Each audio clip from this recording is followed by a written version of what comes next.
પાટણ જિલ્લાના રાધનપુરથી મોટા સમાચાર. રાધનપુર નગરપાલિકાને લઈને મોટા સમાચાર. કોંગ્રેસના વોર્ડ નંબર 2 ના સભ્યએ નગરપાલિકા સભ્યપદમાંથી આપ્યું રાજીનામું.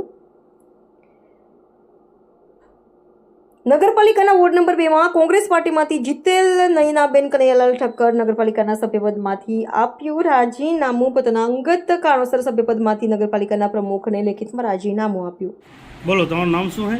નયનાબેન. અને કયા કારણોસર આપ રાજીનામું આપો છો એમાં? ના, કોઈ કારણસર નથી. મારે અમદાવાદ જવું છે ને એટલે બાબલા. બરાબર. વોર્ડ નંબર કયો હતો તમારો?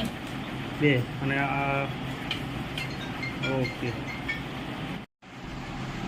સાહેબ, આજ રોજ તમને રાજીનામું નયનાબેને આપેલું છે, એ વિશે શું કહેવા કહો છો તમે?